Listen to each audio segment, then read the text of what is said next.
क्या इसका सबसे बड़ा खतरा यह है कि ये दोनों दो देशों की जंग के अंदर तब्दील हो सकती है? बड़ा खतरा इजराइल के लिए हो सकता है। तो ऐसे में इजराइल के पास में जो सबसे बड़ा रक्षा कवच है वो है उसका आयरन डोम सिस्टम। हमास के खिलाफ वो ऑपरेशन चला रहे थे, हिजबुल्लाह को इसमें कूदने की कोई जरूरत नहीं थी और अगर हिजबुल्लाह इसके अंदर कूदा है तो जवाबी कार्रवाई कर रहा है। इजराइल का कहना है कि वो सेल्फ डिफेंस में कार्रवाई कर रहा है। छोटा सा राजनीतिक समूह है हिजबुल्लाह जिसके पास में हथियार हैं और उसका जो डोमिनेशन है, अगर आप उसके इलाके को भी देखें तो एक बहुत जो है कहा जा सकता है कि रिलेटिवली एक छोटा इलाका है जो कि लेबनान का, वो हिजबुल्लाह के पास में है। लेकिन इजराइल पूरा देश है, उसकी जो सैनिक ताकत है वो हिजबुल्लाह के मुकाबले कहीं ज्यादा है, तो इसलिए हथियारों का कोई मैच नहीं हो सकता है। लेकिन फिर भी चूंकि इजराइल की सेना इस पूरे इलाके के अंदर, उसके पास वायुसेना है और वो बड़ी बमबारी कर पा रही है, लेकिन उसके साथ साथ जो ताकत है, जो फायर पावर की हम बात कर रहे हैं, बहुत सारे रॉकेट्स जो हैं वो हिजबुल्लाह के जो हथियारों के जखीरे में मौजूद हैं। और ये पूरी लिस्ट देखिए आप सामने में बता रहा हूं आपको, जिसके अंदर कत्यूशा रॉकेट्स हैं जो कि पूर्व सोवियत संघ के जमाने से आए हुए रॉकेट्स हैं।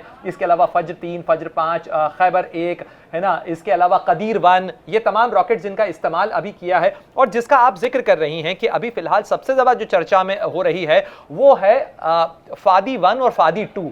ये वो दो रॉकेट्स हैं जिनकी चर्चा की जा रही है। और 21 सितंबर को जो कि पेजर अटैक के बाद से जो बैटरी बम का विस्फोट हुआ था उसके बाद से जिन रॉकेट्स का इस्तेमाल किया गया है, तो उन रॉकेट्स के अंदर फादी 1 और फादी 2 है। अगर फादी 1 की बात की जाए तो 220 मिलीमीटर कैलिबर का है जिसकी मारक क्षमता 80 किलोमीटर तक है।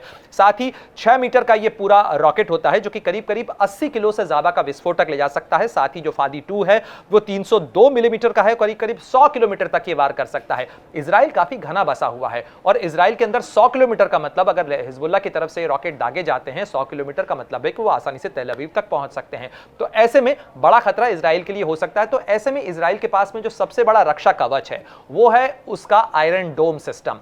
आयरन डोम सिस्टम की कई तस्वीरें आप पहले भी दिखाती रही हैं पल्लवी, कि किस तरीके से बाहर से आने वाली जो रॉकेट्स हैं, बाहर से आने वाले जो मिसाइलें हैं, उनको किस तरीके से हवा में ही नष्ट करता है ये आयरन डोम सिस्टम। और यही कहा जा सकता है कि इजराइल की सबसे बड़ी सुरक्षा छतरी है। लेकिन 2006 के अंदर इस तरीके का एक स्टैंड ऑफ जो है वो दोनों देशों के बीच में, दोनों के बीच में देखने को मिला था। माफ कीजिएगा, क्योंकि हिजबुल्लाह को देश नहीं कहा जा सकता, लेकिन लेबनान और इजराइल के बीच में जो ऑपरेशन हुआ था उसमें हिजबुल्लाह चूंकि बॉर्डर पर है, इजराइल और लेबनान की बॉर्डर के ऊपर अगर इजराइल की फौज आगे बढ़ती है तो उसका मुकाबला होता है हिजबुल्लाह के लड़ाकों से। और हिजबुल्लाह के लड़ाके जो हैं उन्होंने करीब 1 महीने तक ये लड़ाई चली थी और उसके बाद जो है वो सीज फायर हुआ था, शांति जो समझौता है वो हुआ था और उसके बाद इजराइल ने अपने फौज को पीछे लिया था। लेकिन अब उसके दोनों नैरेटिव हैं।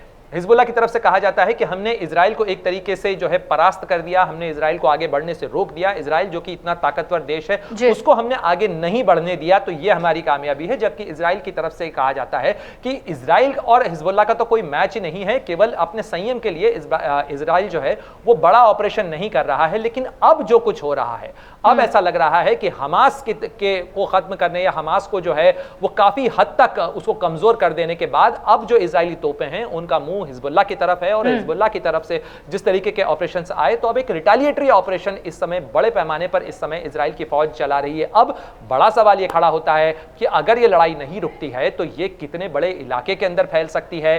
क्या इसका सबसे बड़ा खतरा यह है कि ये दोनों दो देशों की जंग के अंदर तब्दील हो सकती है, क्योंकि हिजबुल्लाह को पीछे से कहीं ना कहीं बैकिंग ईरान की है। क्या ईरान सीधे तौर पर इजराइल के साथ लड़ाई में कूदेगा? ये तमाम वो सवाल हैं जो कि अभी साफ नहीं है, इनका जवाब नहीं दिया जा सकता। लेकिन हाँ, बैकिंग हिजबुल्लाह को जरूर है। और साथ ही जो यमन का इलाका है, मैं आपको नक्शे पे यमन भी बताना चाहूंगा कि यमन का जो इलाका है वो कहां पर आता है, क्योंकि यमन में हूथी हैं और ये जो हूथियों का इलाका है, हूथी भी जो हैं वो लगातार यहां से थ्रेट दे रहे हैं। आप देखिए ये जो है यमन है और यहां से आप इतनी दूर मानिए इसके बीच में पूरा सऊदी अरब का इलाका है और साथ ही जॉर्डन को क्रॉस करके इजराइल पहुंचते हैं। लेकिन ये जो रेड सी है, जो लाल सागर है, जो कि एक बड़ा ट्रेड रूट है, ट्रेड चैनल है, क्योंकि यहीं से आगे सुएज कनाल जाती है, तो इस इलाके के अंदर यहां पर हूथी जो हैं वो अपना आतंक कई बार दिखाते रहे हैं। और इस इलाके के अंदर आतंक का आलम यह है पल्लवी कि इस इलाके के अंदर अमेरिका को अपना जो उसकी जो सेंट्रल कमांड है उसको अपने लड़ाकू जहाज और साथ ही जो अपने विमान वाहक पोत हैं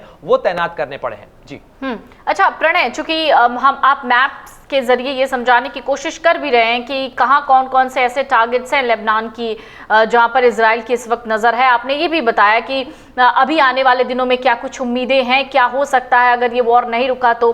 लेकिन इन सब के बीच में उन्हीं मैप के थ्रू मैं प्रणय आपसे जानना चाहूंगी, लेबनान में ऐसे कौन कौन सी जगह हैं, ऐसा कौन सा टारगेट है जो इजराइल जिस पर हो सकता है कि उस पर आने वाले दिनों में अपने आयरन डोम दागे या मिसाइल्स दागे या रॉकेट दागे। अभी फिलहाल लेबनान का कौन सा इलाका इजराइल की टारगेट पे है?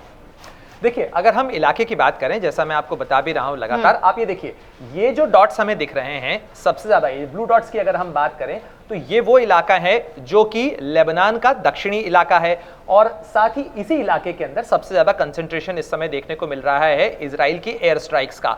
ये वो इलाका है, अगर आप नक्शे के लिहाज से देखें इस इलाके को, तो इस इलाके के अंदर सबसे ज्यादा हिजबुल्लाह का कंसंट्रेशन है। साथ ही इजराइल की तरफ से कहा जा रहा है कि इस इलाके के अंदर जो है यानी ये बैरूत है, लेबनान की राजधानी है, और बैरूत के जो दक्षिणी हिस्सा है, ये जो सिदोन का इलाका है, यहाँ पर जो है हमले हुए हैं इजराइल के।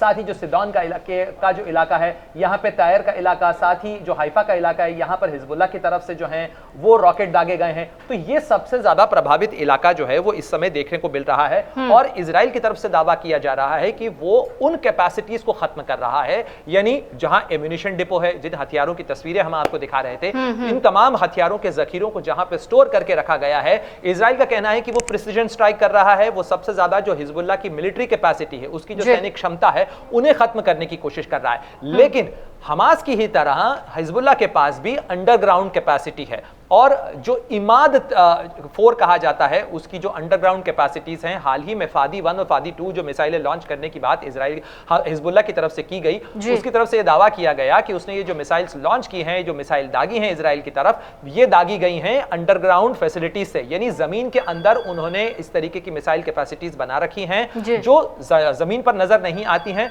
और उनके जरिए वो अपने इस तरीके के रॉकेट अटैक या मिसाइल अटैक्स करते हैं, और उसके बाद उन्हें कवर अप कर देते हैं ताकि रडार की नजर में वो ना आए। कम्युनिकेशन को सिक्योर करने के लिए हिजबुल्लाह क्या करता रहा, वो हमने देखा कि किस तरीके से पेजर या वॉकी टॉकी का वो लोग इस्तेमाल कर रहे हैं। हालांकि इजराइल ने अपनी बड़ी ताकत दिखाई है पेजर और जो वॉकी टॉकी के विस्फोट हुए हैं उसके जरिए, यानी ये दिखाने की कोशिश की है कि वो हर कम्युनिकेशन को डिस्ट्रॉय भी कर सकता है, और लगातार उसकी जद में है ये तमाम कम्युनिकेशन। अगर आप ये वीडियो YouTube पर देख रहे हैं तो हमारे चैनल को सब्सक्राइब कर बेल आइकन दबाएं, और Facebook पर देख रहे हैं तो हमारे पेज को लाइक करें। 8 मिलियन प्लस सब्सक्राइबर, आपके इस भरोसे के लिए बहुत धन्यवाद।